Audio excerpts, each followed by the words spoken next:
Michael couldn't help but feel as if he was blind. How could he have not seen this before? This was what the ersatz had been planning this entire time. He immediately looked towards his mini drones, thousands of them flying in the air of New Sparta like invisible eyes looking down at the festivities below. The upper echelons had draped everything with happiness, with celebrations and food, yet that was only the surface of the truth. If one were to really look at the people in New Sparta, one would see the anxiety and worry in their eyes. The trauma from the attack before had completely made them think that at any second, another horde of monsters were going to attack them and finish the job they failed before. And this was only exacerbated by the fact that magic was gone. The only power accessible even to the likes of normal, ordinary people was suddenly gone from reality as if it never even existed in the first place.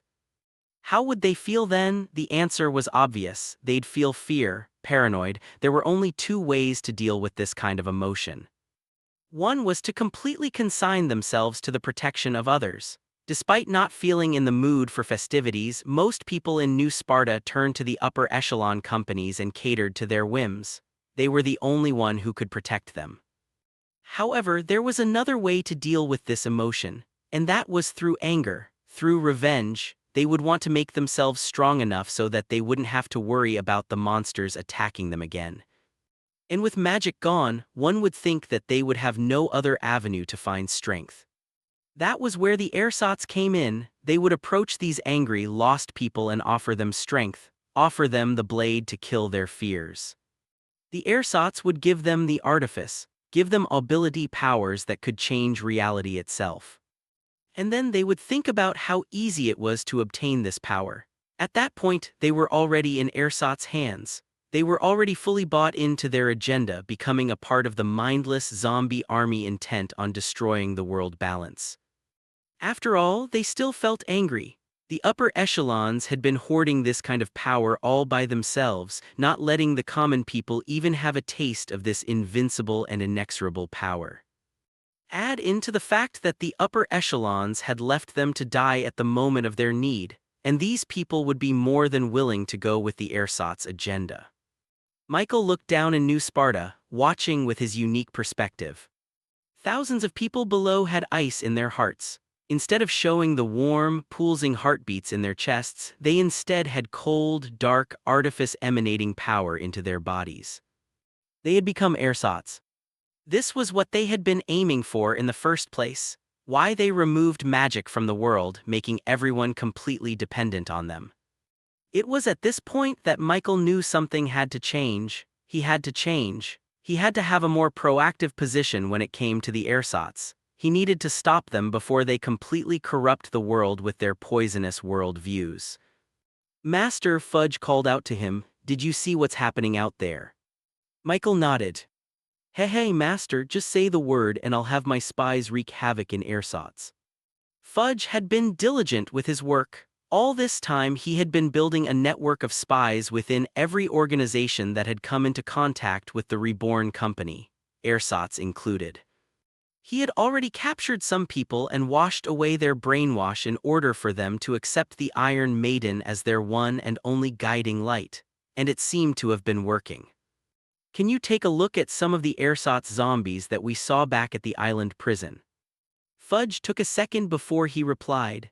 Of course, Master, here they are. I already sent my shadows to monitor them. They're currently in a stronghold just a few kilometers away from New Sparta. A completely new perspective entered Michael's vision, one that was dark and shadowy on the edges. It was Fudge's shadow clone attached to an ersatz zombie. Fudge allowed him vision to see through it. And there he could see the same ersatz soldiers and guards in a dark room, shackles on their wrists and legs. They were imprisoned here after they failed to protect the island prison, Fudge explained. Poor things, they looked completely malnourished, being nothing but bones and skins, and on the small bits of meat and flesh they had left, Michael saw injuries, lashes and cuts no doubt inflicted by their emotionless wardens. This was the future that those people would be subjected to in the future. They think they would be joining a revolution. They joined slavery instead. I never thought they'd punish us like this, one of them said. They gave us our power, one of them reasoned. Does that give them the permission to treat us like this? The aggravated man shouted. Those bastards and this damn agenda. All the other prisoners looked at him with fear and wide eyes. Do you have a death wish? Tell me I'm wrong. Tell me that you wouldn't rather be out there in your normal, simple life. Remember that alcohol we drank, that beer, that was the last piece of freedom that I've tasted for years. They keep telling us that our goal is the only important thing in the world, that it would bring peace and prosperity to the world. But it looks like the world is already prosperous. I've heard that some people get to wash their bodies in warm water in their own homes without magic. Is that really so bad that we have to destroy the world? The man's contemplative words made the other prisoners go into a solemn silence. They couldn't argue, for they too felt the same as him. But what can we do? It's already done. We've already given our hearts to this cause, not just our hearts but our souls as well. No one will accept us after what we've done. The aggravated man pursed his lips. I believe there are people who will accept us, who won't judge us for what we were but what we could become. Whoever they are, I hope we don't destroy them first. As Michael watched this scene, he couldn't help but feel a newfound hope sprouting in his heart. It was only now that he understood the very basis of his spirit. They were the reason why he gained so much spirit back then. He had instructed Fudge to give them beer as a consolation, and in turn then gave him spirit. After all, that beer was what allowed these men to suddenly start thinking about the whole purpose of their goal in the first place. If the ersatz had been telling them that they needed to destroy the world first before they could fix it, then why did it already seem fixed? Why were there already beautiful things here? And that seed of doubt, that small bit of defiance that began to light the shroud that ersatz clouded upon them, that was what allowed Michael to gain spirit. He had given them a new chance for a new beginning. He was able to successfully change their minds and their hearts. He was able to let them see a glimpse of his goal. And that's how he earned his spirit. He was able to change the lives of those who think their lives were already a waste. After seeing this, Michael couldn't help but smile. Finally, he saw the light at the end of the tunnel. He was still a long way there, but he finally knew how he was going to fulfill his goal. He always thought that he had to defeat the ersatz, that he had to destroy them before they destroyed the world. But after seeing this, he was enlightened. He didn't have to destroy them, he just had to convince them. The biggest advantage the ersatz had were their inexhaustible zombie army. Hundreds of thousands, millions of people ready to offer their lives in order to destroy the world balance. But if Michael were to bring those millions over to his side, then ersatz would be completely useless. They'd get crippled, and in the meanwhile he'll be able to spread his ideal world to them and change the world. This was the path, this was what he needed to do. He couldn't fight them physically, he would if he had to, but that's not how he was going to win this war. The way to win this war was to recapture their hearts, to let them realize that the world was already beautiful the way it was now. Michael put his focus back onto the summit of the upper echelon leaders. They had once again been talking about the feast, as well as the revelation that the ersatz had been spreading artifice to the general public. This is dangerous, we must apprehend these individuals immediately. That's not enough, I think that we should prosecute everyone who is proven to have an artifice in their hearts. That's the only way that we could prevent more artifice from spreading. And Michael, it is unfortunate but Lady Cherries is right, we cannot let the feast continue any longer. It's only under all these chaos and festivities that the ersatz are allowed to roam free and spread their lies. Michael looked towards these upper echelon leaders. I agree that the feast should be stopped, he said, then he stared at everyone in order to emphasize his next words. But we cannot prosecute those innocent civilians who had been brainwashed by the ersatz. His words seemed to be controversial within the group. But is that not dangerous? If we don't kill them off now, they'll just multiply until we are completely overwhelmed. Michael shook his head. If we do start killing people off, that would only push the public towards ersatz's hands. Thankfully, Eldia and Cherries both nodded and agreed with Michael's words. The young man is right, said the vivacious draconian woman. It will only sow negative emotions amongst the general public. And some will think that it is an excuse for us to hoard ability power. They will think that the only reason we prohibit artifice is because we don't want them to have power, said Eldia.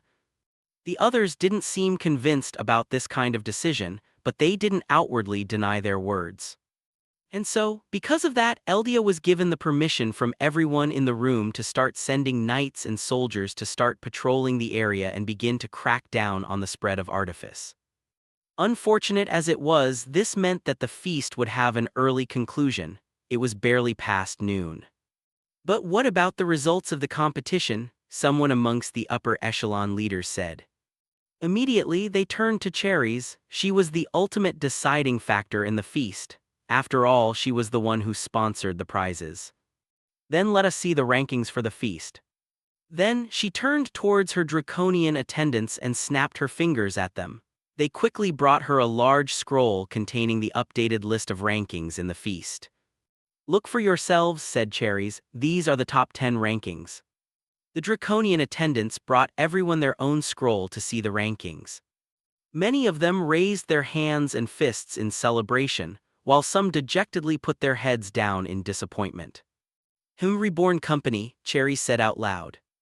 It wasn't long before everyone turned their attention towards the rankings, and there they saw that the reborn company didn't show up in the upper part of the list. They didn't show up in the 10th to 5th place either. Instead, they wound up in 4th place. Everyone couldn't help but take a deep breath once they saw this. They couldn't believe that in such a short amount of time, half a day basically, this new upstart company led by a teenager was able to go from the 10th place all the way to the 4th place. Expectations for Reborn was already high, but somehow they were able to surpass that and more. Because of this, many began to wonder. If the feast continued on, would they have entered into the top 3 as well? That would be an unthinkable possibility because only the conglomerates were able to achieve that. Heck, Reborn even beat the Hephaestus conglomerate, taking the 4th spot away from them. And once they began to think about it, it definitely could have been possible.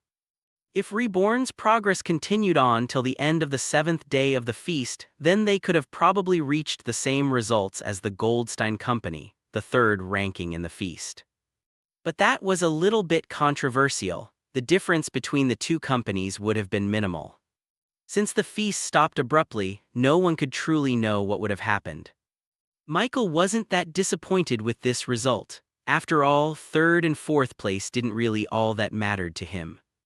At least, it wasn't enough for him to risk more civilians becoming poisoned by Ersatz agenda. It was better to be safe than sorry. After all, the feast could have continued and Reborn could have still remained in the 4th spot. That wasn't enough of a reason to let the Ersatz win. He had to think about the bigger picture. Anyway, getting 4th meant that they were entitled to a much bigger portion of TriStar's territory in the upper echelons, meaning they could finally advance over to the elites area and start their business there. Reborn, I remember now, Cherries suddenly burst out loud.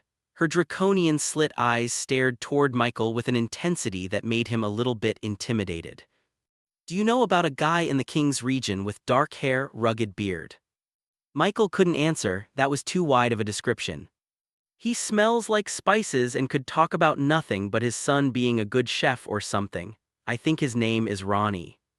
Michael took a second before he finally put a face to Cherry's description. Tony. Yes, she exclaimed. Michael, surprised by this unexpected connection, summoned Tony from the Rebornian headquarters through his shadow teleportation. As soon as Tony ascended from the shadows, he looked around the room, confused. Michael, what am I doing here? Michael pointed to Cherries, do you know her? And it was at this point that Tony's eyes widened. You. Everyone gasped as soon as Tony pointed rudely at Cherries and addressed her so casually. Even the other Draconians were appalled. It is you, the great chef. Everyone, meet the man who satiated my hunger. Everyone was silent after Cherry's proclamation. It wasn't until Infernus gawked and turned towards Tony that everyone finally reacted. Master, what do you mean you were satiated? That's impossible, Infernus shouted. This caused a lot of people to murmur towards each other. After all, they all knew about Cherry's infamous insatiable hunger. She would eat through a literal mountain of food and still not be full. They knew this to be true because it happened. And now, Cherries was now saying that she had found something that satiated her hunger. Ha ha ha ha, I was exploring the royal continent before I got one of my hunger spells. I passed out and crashed into the king's region, Cherries said before going towards Tony and clasping his shoulders and laughing. Then, I found a peculiar place called the Rebornian Highway. There, I was attracted by a unique scent that I've never smelled before. Thankfully, they seemed to offer food, and so I went there and I found a place called the McTony's restaurant. Ha ha ha ha, I remember the first time I tried to buy their food, I almost destroyed the whole king's region. Michael turned to Tony, who was awkwardly scratching his head. It's true, Michael, she came to one of our truck stop branches and began to demand food from the restaurant. And it just so happened that I was there doing my monthly inspection, so I went to talk to her and resolve her problems.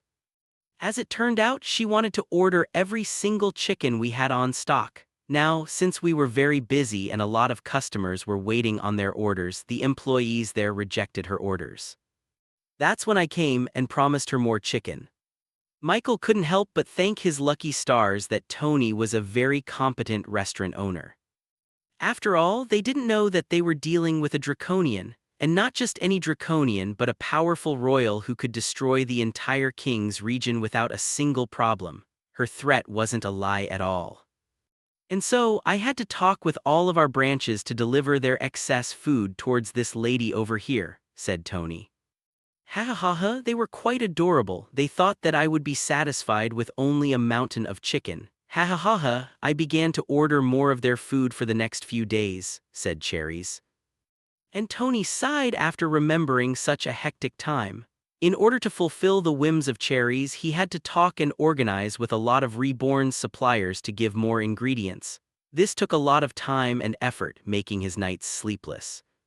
It only ended once Cherries had burped and exclaimed that her hunger was satiated. Then, she left the king's region and flew off into the skis. That's actually the reason why I was late to arrive at the feast, said Tony. True enough, Michael did remember Tony almost missing the first day of the feast because of something. He didn't know that that something was actually draconian. You're telling me that the McTonys is part of the Reborn Company? Asked Cherries. Michael nodded. And that restaurant, was it here during the feast? Michael didn't have to answer that since the answer was obvious. Cherries suddenly looked up at the ceiling and took a deep breath for what seemed like a full minute.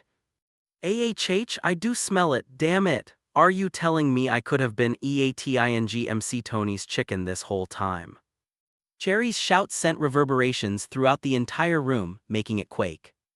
It was at this point that everyone started to panic. Cherries looked to be on the brink of exploding. This entire castle and pocket dimension could erupt into nothingness. Lady Cherries, would you like to order more McTony's chicken? Michael asked. Cherries suddenly stopped screaming and turned to look at Michael. You're not kidding me, are you? Michael shook his head. Then he took out a phone from his pocket and gave it to Cherries. In fact, if you have this phone, you can order McTony's at any time you like. We'll deliver the food straight to your door. The vivacious draconian stared at the phone in complete wonder. Then, with intense speed, she snatched the phone away from Michael and began fiddling with its keyboard. It wasn't until half a minute later did Michael finally hear a notification ring in his bell. Incoming order for McTony's. 99,999 X McTony's chicken. 99,999 X chocolate ice cream. Hey. Michael's eyes went wide as soon as he saw this. Cherries actually ordered the max amount of food that was possible in the code. He knew she was a hungry draconian, but he didn't think she was that hungry. He had a feeling that if the max amount was 1,000,000, she would have ordered it all the same. If you can really fulfill this order of mine, then I will be in your debt, said Cherries. This phone is a treasure that I will never let go of. Make sure to reserve 100,000 chickens for me. Michael felt a little bit sorry for the chefs back in Reborn, but it would definitely be worth it. Being in the good graces of a draconian like Cherries was priceless. Seeing this, the other upper echelon leaders couldn't help but shake their heads in amazement. If this had happened yesterday, then the Reborn company could have rocketed to first place with ease. They would have blown past everyone just from Cherry's order alone. Ha ha ha ha, what do you want as compensation? Tell me and I shall fulfill it. Michael smiled and said, I want territory overseas, the bigger the better, better than the one you're going to give the first place finisher of the feast. The upper echelon leaders all gasped out loud after Michael's request. How bold. Cherry's eyebrows raised. Are you sure about that? Such a price is very deep. I'll only be able to compensate you with the land, but not the wyverns. I could give you something smaller, but with the accompanying wyvern pack. Michael smiled. No need, give me the bigger land. After hearing such proclamations from Michael, the upper echelon leaders couldn't help but start voicing out their opinions. I can't believe that Reborn is already getting territory overseas, and according to Cherries, it's going to be even bigger than what the first place finisher is going to get.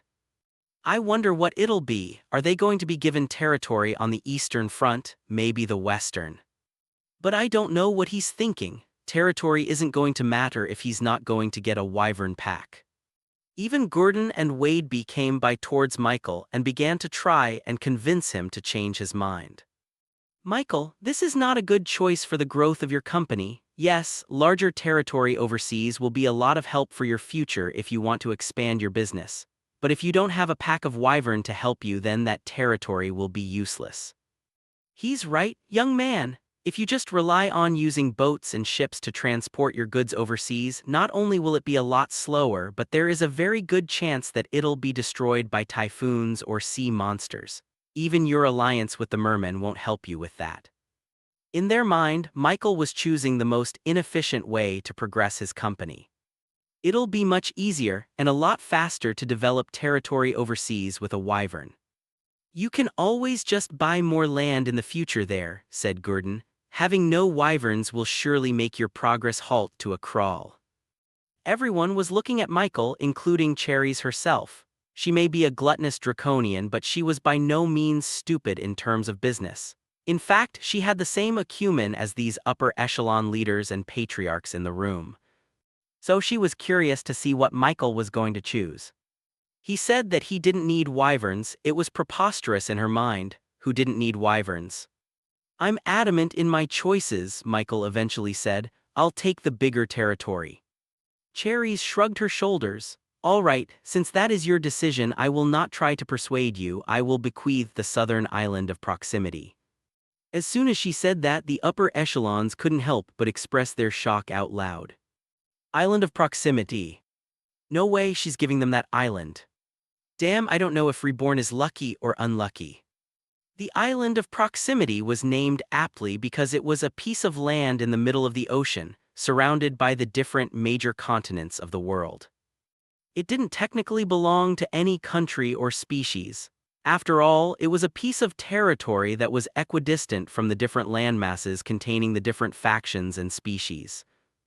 Now, one could think of Reborn as lucky since this piece of land had very good potential. Since it was near all the major continents of the world, it will be much easier to spread business all over the globe. So one might say that Reborn was given a gift straight from the heavens, allowing them a chance to spread their business globally. However, this could also be a source of misfortune for them. Many conglomerates and organizations desired this piece of territory exactly because of its strategic location. They'd fought over it until it eventually landed in the hands of Cherries. Now, there was only a very small chance that the conglomerates would try and pry this land off from Reborn's hands. They'd incur the wrath of the Montgomerys if they tried that, but there was always a chance. Actually, the most pressing problem Reborn would face was that of pirates and thieves who would come to the island to try and take the territory for themselves. Perhaps there had already been a group of pirates who were currently residing in the island and proclaimed it as theirs, despite not having the papers to prove it so. And once Reborn actually settled into the island and got rid of the troubling pirates and illegal settlers there, their troubles wouldn't end there yet. After all, in a time of war, this island would be a hotly contested piece of territory. The reason why it was a good strategic reason for commerce was the same reason as to why it would be attacked first in the case of war. They were near every single continent in the world, meaning it was easy access to those continents. Michael watched Cherry's expression and realized that the Draconian was testing him, watching his expressions, watching how he'd react to being given the equivalent of Pandora's box. And in response he smiled. "Thank you," he said, "I will make great use of this island."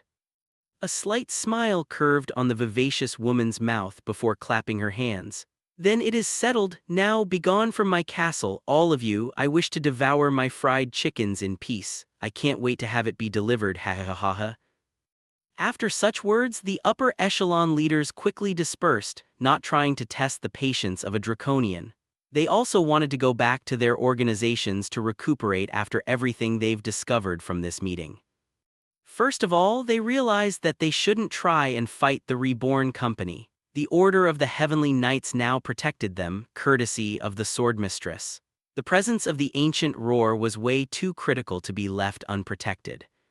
Speaking of which, it seemed that Infernus had now just informed his master about what happened earlier this day. "What?" Cherry's eyes immediately darted towards the three Dragonborns, her gaze intense. She seemed to be trying to look into their bodies, trying to determine the truth. She couldn't. But she did notice that the Dragonborns had a unique body composition that was like a Draconian, but different in a lot of aspects. Somehow these Draconians seemed better evolved than them. She also noticed the Godforge pieces in their hearts. "Would you like to become royals within the Draconian hierarchy?" she asked the Dragonborns. This drew a lot of mixed reactions from the Draconians in the room. They knew exactly what this meant. Becoming a royal within their society meant everything. It meant strength, power, comfort, luxury, and survival. It meant that they would have complete control and power over all the other Draconians. Now, such a title obviously was too important to be given away like nothing. But who was Cherries? She was the most influential Draconian, just below that of the Draconian Queen herself. At the very most, she could ordain the Dragonborns to be just below her in importance. These three demi-humans would become the third most important people within the Draconian society. It made sense why these Draconians reacted so strongly. "Master, Lady Cherries, that's way too much. Our country would go into disarray." These Draconians were a part of Cherry's faction, yet they were already reacting negatively towards her offer. What more to the other factions within the Draconian society who wasn't a part of theirs? Surely it would cause chaos, strife, and war within them. Many would criticize Cherries. "Shush," she told the naysayers. The ancient roar was way too important of a power to not be in the hands of the Draconians. They considered it their birthright. They felt that it was their God-given power. The fact that the Dragonborns weren't part of the Draconian society was an affront to all their beliefs. Cherries knew that, so that's why she tried to amend that problem by trying to adopt the Dragonborns into the Draconian society. The Draconian Queen would understand why she offered this. In fact, she would have agreed and pushed even harder to try and get the Dragonborns' allegiance. She could tell that these three were siblings. They were related, meaning that the powers of their ancient roar were tied to their genetics, their bloodline. If they could somehow introduce this bloodline into the Draconian ancestry, then they would have a chance to gain those abilities far in the future. Offering the Dragonborns a throne was the least they could have done to get that kind of power. Mehijaku replied, not interested at all. No thank you," Yumisu quietly replied. Seeing their responses, the Draconians didn't know if they wanted to be thankful or angry. They were glad they refused, but how could they refuse? Becoming a part of the Draconian society was the best honor they were going to get in this life. They should have at least been tempted in their choices. Yet instead, they disregarded it like it was not even a possibility in their eyes. "My apologies, Lady Cherries, we mean no disrespect to the Draconians, but we are deeply loyal to Lord Michael. He is the only one who could lead us all to our dreams," Shayna said respectfully. Cherries looked at the Dragonborns and saw their expressions. They were serious. If they had accepted, they could have had millions of Draconians under their wings. They could have led those people to conquer the entire world if they so wanted. Yet they chose not to. In a choice between global domination and loyalty, they chose loyalty. They truly believed that the young human would be the only one they needed in this world. It was unbelievable to see. Foo haha ha. Cherry's laughter reverberated through the entire room. Are humans really this interesting? You haven't seen anything yet, said Eldia. All right, you have chosen your own path, I admire that. Then she looked towards Michael. My student's offer still stands. You are welcome to the Draconian continent at any time. You will have my official seal. Once again, the Draconians around her reacted with surprise. By giving them her own seal, this meant that they would be acting with the same influence and power as her. She was basically saying that once they visit the Draconian continent, they would be treated the same way as her. They'd be treated with the same importance as the second most influential Draconian in the continent. In exchange, I wish for you to take my student under your arms, said Cherries, pushing Infernus towards Michael. Master, how can you forsake me?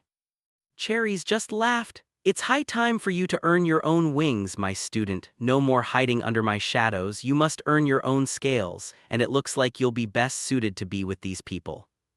By doing this, she'll have created a connection with the Reborn company and by extension, the Dragonborns. This kind of alliance would not bear fruit in the short term but would definitely show its worth in the future. It would also act as an eye. Infernus could keep an eye on the Dragonborns, watch their movements, watch how they train. Hopefully, he could also find the reason as to how they awaken their ancient roar to see if it's possible for them to awaken it as well. Michael knew this, but he wasn't going to refuse another nascent spirit cultivator by their midst. Infernus was a powerful Draconian, one whose name echoes fear within a lot of people. I accept, Michael said. Cherries extended her hands, and Michael shook it with a firm shake. Extreme pressure bore down on his hand. It took all of his nascent spirit power not to cower under her power. A few seconds passed, and she continued to try and force him to fall to his knees.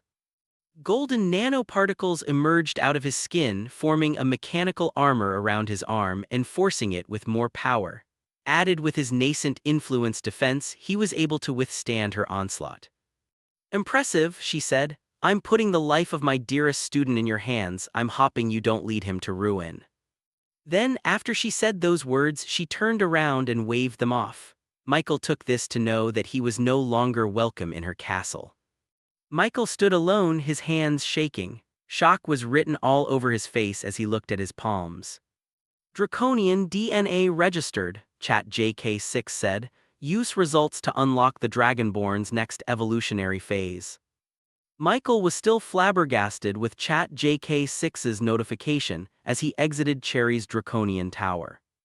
I still don't know what you're planning, but know that the Order of the Heavenly Knights will be by your side, Eldia said, giving Michael a warm smile.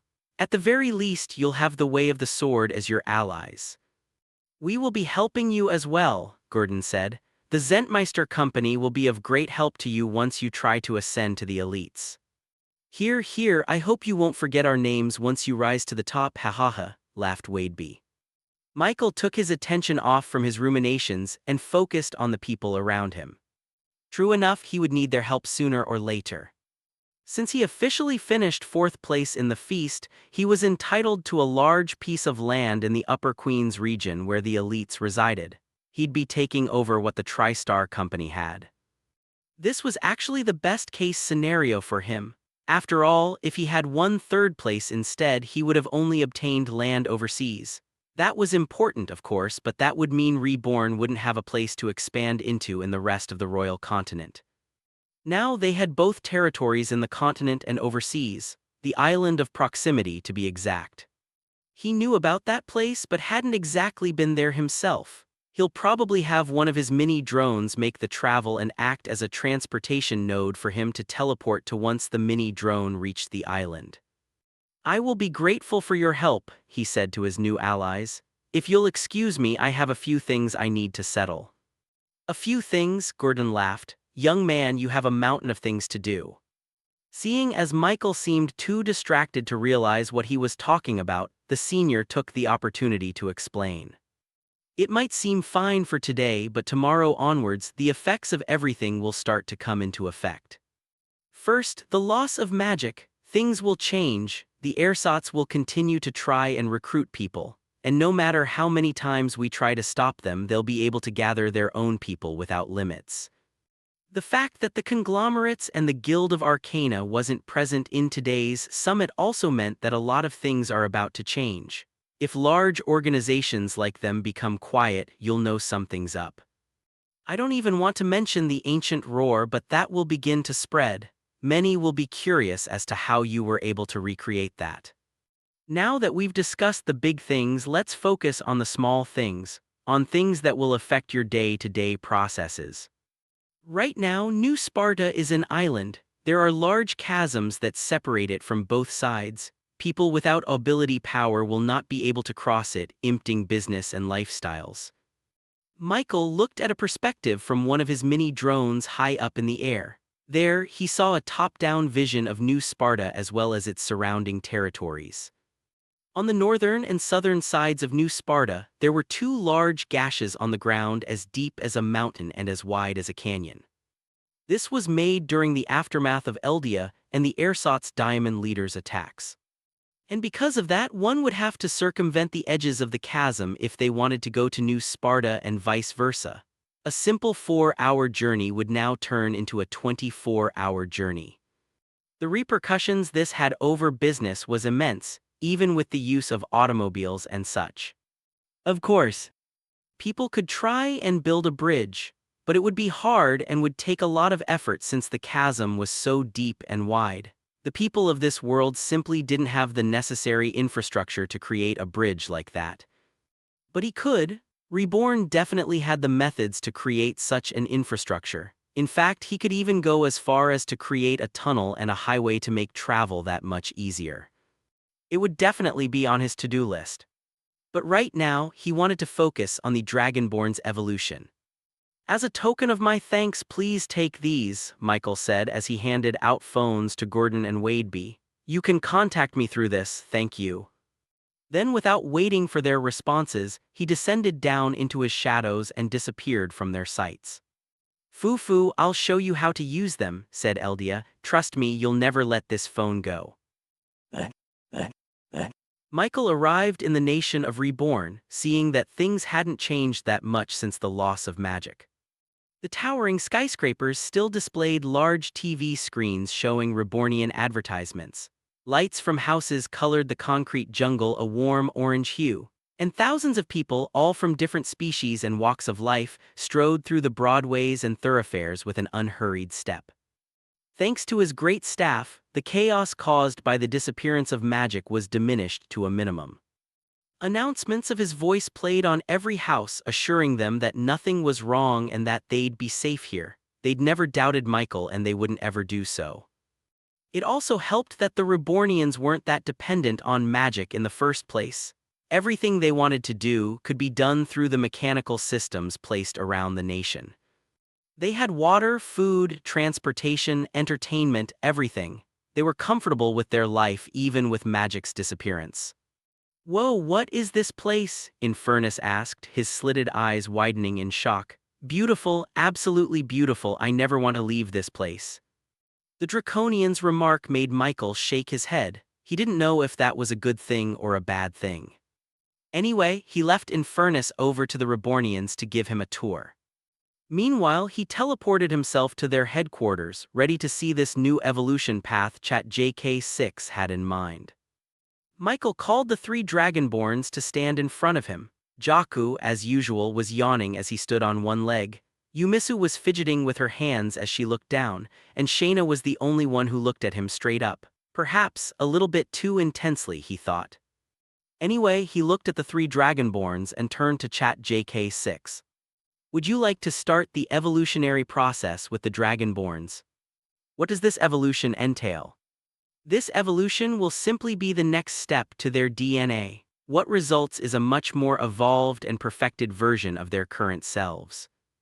ChatJK6's answer was vague. Perhaps it was because she didn't know what would happen as well. After all, evolution was an inexact science. Even if twins did have the same DNA, their bodies would grow up completely differently, and evolution more so.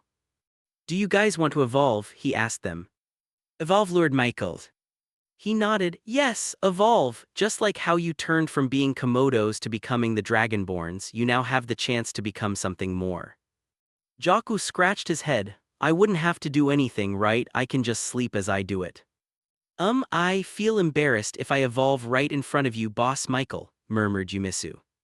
Michael laughed at their worries. "I thought you guys would feel a little bit hesitant with evolution." Shayna shook her head.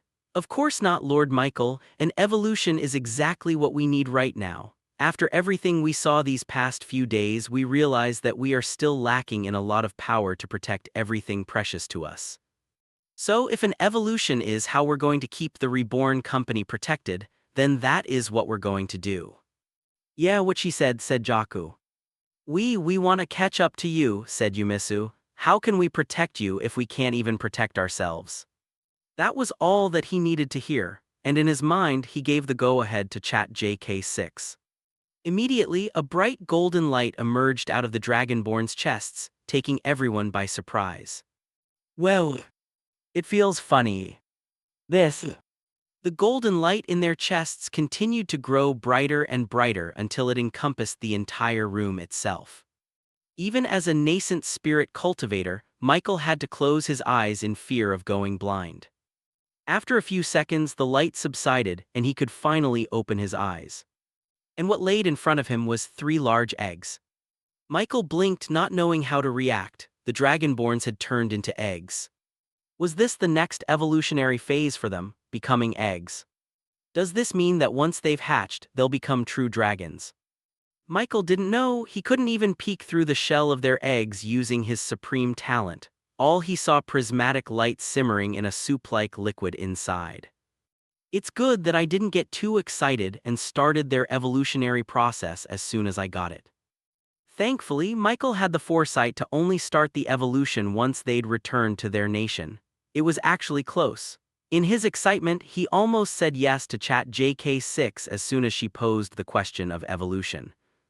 Thankfully, he knew that chat JK6 had the tendency of making someone turn unconscious whenever something monumental happened. He didn't want other people seeing the Dragonborns suddenly pass out once the evolutionary process started. And even in their headquarters, he wasn't that confident yet. He had his Unity clones and even more Shadow Orcs to monitor the outside world and make sure that nothing would happen while the Dragonborns underwent their evolution. Now that precaution turned out to be true. The Dragonborns had turned into large eggs as big as a baby elephant. He didn't know what would happen once their shells were cracked before they were ready, but he wasn't willing to find out. He didn't even want to knock on the shell to test its durability. ChatJK6, how long does their evolution take place? Unknown, it could go from a few hours to a few weeks. Michael pursed his lips and just had to be patient. If he knew that their evolution could have taken this long, he would have postponed it for some other time. After all, there were tons of things he had to do, and without Shayna and the other Dragonborns, he'd have trouble dealing with them all alone. Right now, Cassell was busy herself. She was currently making sure that the McTony's restaurant was developing and working properly as intended. The abrupt ending of the feast left a lot of people wanting and craving for more ice cream and fried chicken. Thankfully, Cassell was quick and had their employees start directing these hungry people towards the other branches of McTony's. "Alpha Bravo, continue guarding the Dragonborns," he commanded his clones. In the meanwhile, he teleported outside and looked down at the nation with a contemplative look on his face. There were a lot of things to consider, lots of things to change. His main goal right now was to find a way to change ersatz from the inside out, start undoing their brainwash. Everything else was secondary, including the expansion to the upper echelon elites. "I'll need to start creating more technologies." One of his biggest plans right now was air travel. Airplanes. That's the reason why he didn't mind not having any wyverns for the prize. He could simply build his own air force. But that needed a lot of preparations. Right now, he wanted to focus on the nation itself. "I should talk to Kong and the other engineers about my plans." And just as he was about to teleport, he suddenly saw something out of the corner of his eyes. A twinkle of golden light. It caught his attention because he saw that same light before, quite recently actually. And it was then that he remembered something, no, someone. He immediately rushed to the training grounds of the nation, seeing a red-scaled dragonborn emitting a golden light. Michael landed onto the soil, creating a dust cloud around him. Ho ho ho, it seems that I may have been too harsh in my training, said Grieve. Zion was on his knees, clutching his heart while the rest of the Rebornian trainees looked around him with worry. Lord Michael, said Grieve. Michael turned to the skeleton general. All this time, Grieve had been in the nation of Reborn, keeping their growing armies trained and managed. He was the one who ensured that there were guards and protectors all throughout the lands occupied by Reborn. And currently, Grieve has been managing the training of a few newcomers, including Zion, the youngest dragonborn. Despite having the best talent out of all of his siblings, had yet to fully awaken his ability powers. He had been stuck for a long time, never being able to advance further in his cultivation while his siblings went far ahead of him. Because of this, Zion had been hard at training. Grieve ensured that the young lad had the best training possible so that he could advance through his cultivation. Give him some space, he said to everyone. The trainees all backed away at his words. I have never seen this before, said Grieve. Then again, I don't remember much of anything, so take that with a grain of salt. Michael turned to the skeleton general. He's evolving. And I take it there's something wrong. It's not supposed to be. Michael hadn't included Zion in the meeting simply because he didn't think that the young dragonborn had to be included. He thought that the evolution would only include the other three because they were the ones who had been advancing their cultivations. And even if Zion did have an evolution despite his lack of cultivation, Michael thought nothing bad would happen. Clearly, he was wrong. Zion should have been engulfed in a golden light by now and eventually cocooned himself into an egg. Is something wrong with his evolution because of his lack of cultivation? Negative, said ChatJK6. Zion has a SSS class talent. If anything, evolution should be even more natural to him. However, what they were currently seeing now was the exact opposite of that. The red-scaled dragonborn writhed in pain, wincing and groaning as something inside him was changing. Michael wanted to help him. I do not endorse this action. Interfering with evolution will only make it worse. I'm not going to interfere, I'm just going to make it so that he wouldn't have trouble with the change. After all, that was his power. He was the harbinger of the future. He could expedite this change and make it so that Zion didn't have to go through this.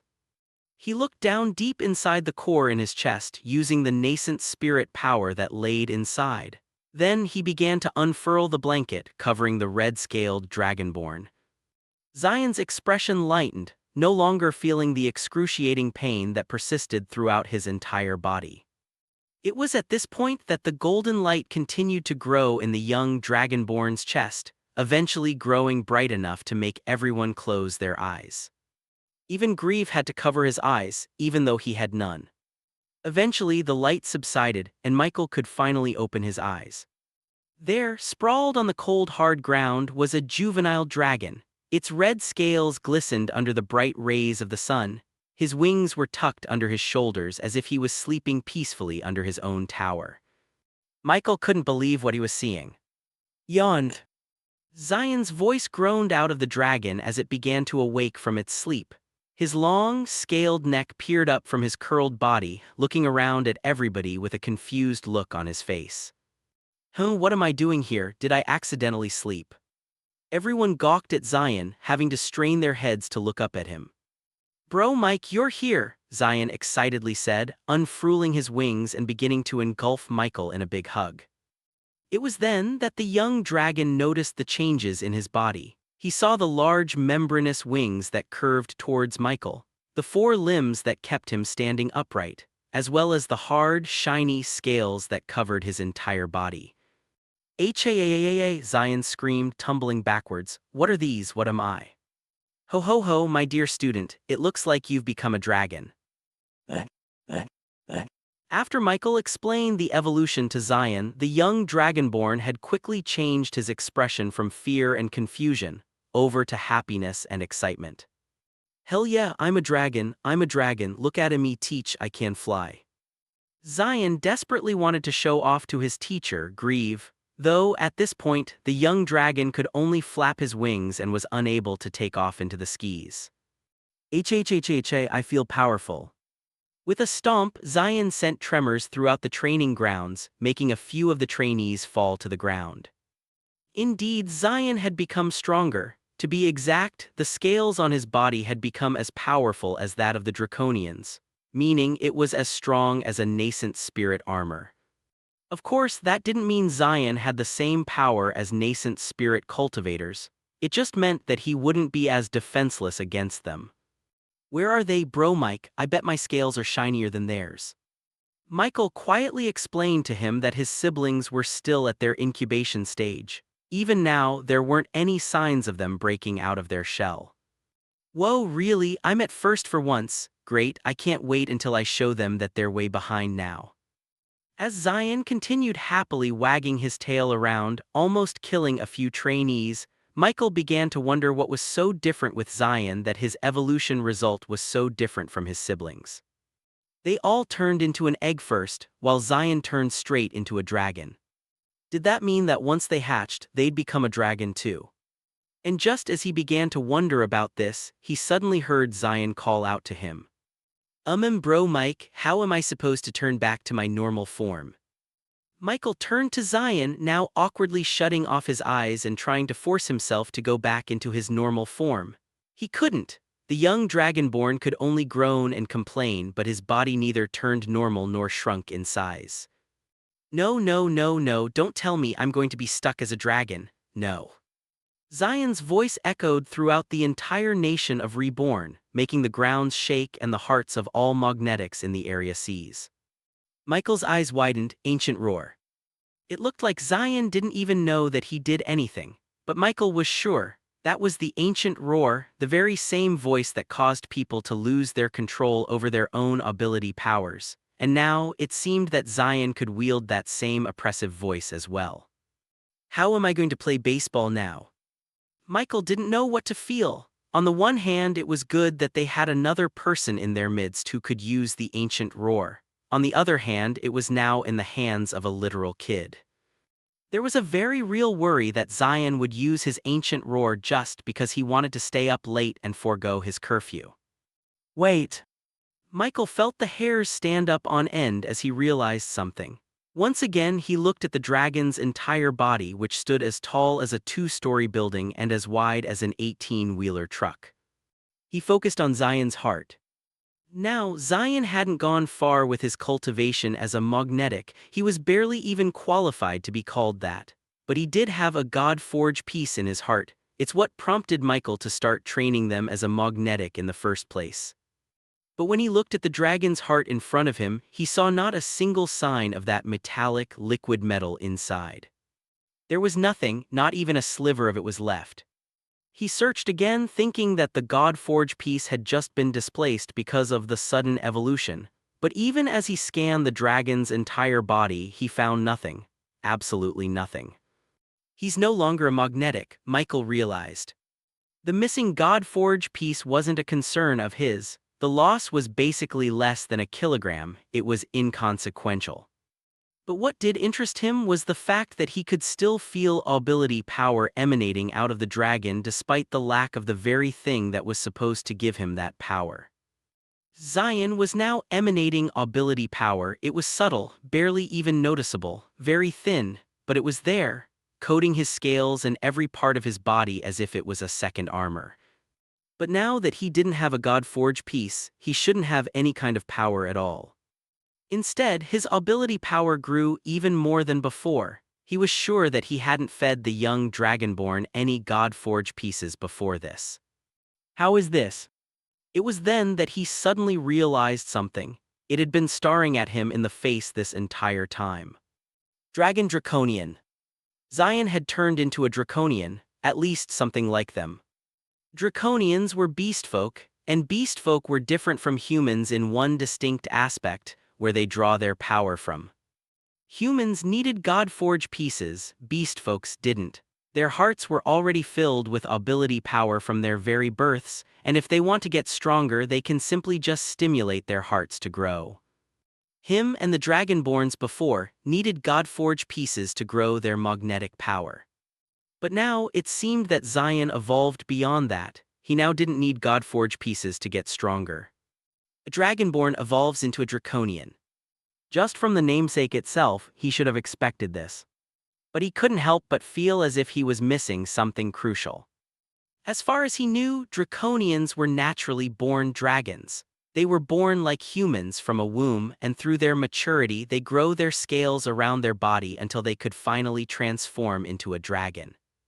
Yet with Zion, he turned into a dragon first, and judging from his frustrated face, he seemed to have more trouble turning back into his normal form rather than maintaining this dragon form.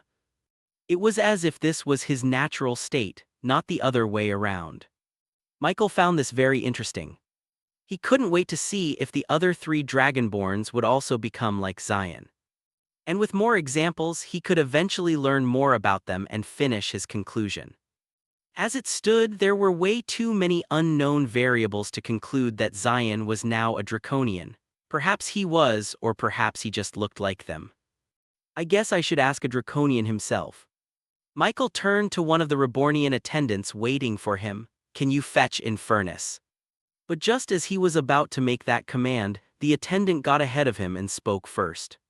Lord Michael, I have something to report. Michael returned to the Rebornian headquarters. He stood in the middle of their large table, now looking empty, as Cassel and the Dragonborns were away. He looked towards his 2 orc chieftains, Naruto and Sasuke. Bu-tu-tu. Ra-ta-ta. They saluted. They'd grown stronger since last time he saw them. They were probably the strongest Rebornians now aside from the Dragonborns and Fudge. You said you found something. The Orcanine chieftain nodded. Yes, please look at this, boss.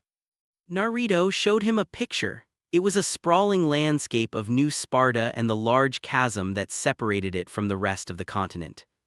There was a large red circle near the bottom of the chasm's cliff walls. You're saying that there are demi-humans who live there. They'd reported this to him earlier, but he just couldn't believe it. The chasm had somehow unearthed a hidden civilization under the crust of the world, and this civilization was filled with demi-humans, Mankeys, Satyrs, Komodos. Michael continued to look at the pictures the shadow orcs got him. And there, in plain view, were demi-humans looking up at the skis as the light of the sun hit them thanks to the chasm. We've tried to get a better view, but they were quite defensive. Even our shadow orcs couldn't get in 1 foot across the threshold without risking getting caught. We figured that we need to wait for your approval before we truly try and break into this place, said Sasuke. Demi-humans living underground, it wasn't that much of a surprise. Although the discrimination of demi-humans were outlawed, there were still some traces of them left in society. It couldn't be helped. There would always be opinions that couldn't be changed. Michael guessed that these demi-humans had once been part of the world but found that they were not accepted into their place, so they made their own. Of course, the opposite could be true as well. They could have all been originally living underground and was now only getting acquainted with the overworld. But seeing as the demi-humans in these pictures wore tattered modern clothes, he guessed that they had only recently taken refuge underground. We weren't the only ones who discovered them, said Naruto. The humans were the first to discover them. They were trying to inspect the chasm to see if building a bridge was feasible, but before they could finish they were shot down with arrows. They gave him another set of pictures. This time it was of bright red-furred creatures. Red Mankeys. Michael hadn't seen their kind at all. He'd seen yellow Mankeys, he's seen blue Mankeys, but never the red ones. He knew only of their existence thanks to the other Mankey species having records about each other. They always talked about the 3 major tribes, the Mankeys whose fur coincided with the primary colors. In fact, he'd even heard about the red Mankeys existing in an unknown village that had never yet been discovered by any humans. Michael had been searching for them all this time. Could they be the ones he was looking for? Were they not in any maps because they were underground? Michael focused on the red mankeys in the picture. Their most prominent features were the grease lines on their faces, like guerrilla warriors complete with the band over their heads. They had crude weapons by their sides, spears made out of wood, hemp, and stone, primitive axes, bows. Unlike the other demi-humans in the picture, these red mankeys looked to be completely native to the underground. Michael was curious to learn more about these new mankeys. After all, the yellow mankeys proved to be talented in construction, engineering, and other jobs like that. The blue mankeys were talented in entertainment. Some were orators, some were singers, musicians, theater actors, and such. These were all talents that seemed tied to their very species itself. So what would the red mankey's talent be? That wasn't the only thing that he was interested in. After all, mankeys were not the only ones living in that underground civilization. There were Komodos as well. Now, Michael knew that the Komodos weren't all talented as a species. The dragonborn siblings came in with their other tribe and family members, but not all of them gained the same irreverent talent as they did.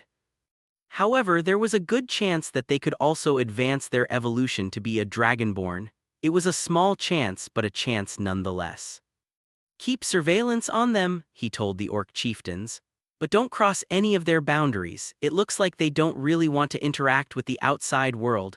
We'll only be lowering our chances of cooperation with them if we do that. It'll be best if we walk down to their doors and talk face to face. He intended to visit them soon, but not now, especially not when the Dragonborns were still in the middle of their evolution. He'd have a better chance of getting them under their side if they saw the Dragonborns in their full glory. As you wish, Lord Michael. Michael returned to the training area and still saw Zion playing around with his new dragon body. But this time there were two of them. You cannot beat me, young one. Both of these dragons had red scales. One had a slender body, sleek. One could even say that this dragon was beautiful by normal standards. Even his movements matched that regality and beauty. The dragon gracefully moved his wings to make sure it didn't bother anyone around him while also flaunting the membranous wings around. Meanwhile, the other red dragon looked completely crude. He was a little bit bigger. Skin and scales were a lot more rougher, spikier. And his movements could be comparable to a little child just learning how to walk. His every movement caused the ground to shake, every tail wagged, destroying something around him. The beautiful dragon was Infernus, while the other was Zion. Just you wait, I'll learn how to fly too. Tusk, tusk, tusk, Infernus clicked his tongue. Such crude actions, no beauty in them at all, how are you even a dragon? Michael arrived just as Infernus landed onto the ground with a graceful thud. Oh Michael, you're here, you didn't tell me that you had another draconian in your midst. Just as he was about to explain, Zion interjected. I'm not a draconian, I'm a dragonborn. Infernus looked at him, confused. A swirl of fire erupted from the bottom of his feet all the way to the top of his head, obscuring his entire body. Then with a gust of wind, the fire disappeared, leaving behind Infernus in his human form. What do you mean by that? He's a dragonborn, you saw them before. Infernus narrowed his eyes and looked back at the fumbling dragon behind him. You mean to tell me he's one of them, the one who could? The young draconian's throat bobbed up and down as he remembered that ancient roar. I don't believe it, he said. Hey you, turn back so I can see your true form. Zion turned to him, raising his wings. I don't know how. Infernus' jaw dropped. What do you mean you don't know? Do you also not know how to open your eyes, how to breathe? Michael then interjected. It's true, he's only obtained this kind of power just a few minutes ago, it's part of his evolution. And it was at that moment that Infernus stepped back, as if Michael had just said something that was truly insane. Evolve, but that's just a myth. Michael shrugged. Nah, the Dragonborns are evolved from Komodos, and just recently they also evolved to their next phase, though I have no idea what they'd become. I don't even know if Zion could return back to his normal form. In fact, that's why I wanted to talk to you. I was hoping that you could help Zion. It would be greatly inefficient if the Dragonborns turned out to only have their dragon forms. They'd be intimidating for sure, but that would mean Michael would have to build a conference room as big as a coliseum just to fit them in one space. And it was also too horrifying to think about Shayna barking down orders with her dragon form. How would I know? The young draconian complained. I've never even heard of a successful evolution, much less something like this. I knew there was something wrong with that dragon. Infernus then told Michael about the differences that Zion had compared to other draconians. As it turned out, a draconian's dragon form was quite sleeker and more refined compared to Zion's form. They were also smaller, at least for the younger ones. One would have to grow a lot older before they grew to the size Zion was now. There were a lot of other subtle differences too, like having different bone structures, different bone density, differently placed organs, and other such things. It truly looked like Zion was a whole different species himself. His heart too, it's different. His draconian spirit is in the wrong place. Draconian spirit was what they called ability power for them. There's another chamber, Infernus said, confused. I don't know what that is. Michael observed Zion too and noticed the discrepancy. Now that it's been pointed out, he saw the unknown chamber in the Dragonborn's heart. It was like seeing that a human had another liquid flowing through his veins other than blood. This would have been a point of worry for him, but thankfully it seemed to be empty now. It was benign. Can you try and tutor him on how to control his powers? He asked. Infernus shrugged. I'll try, but that kid is just so devoid of beauty that I don't really see the point in training. Thanks.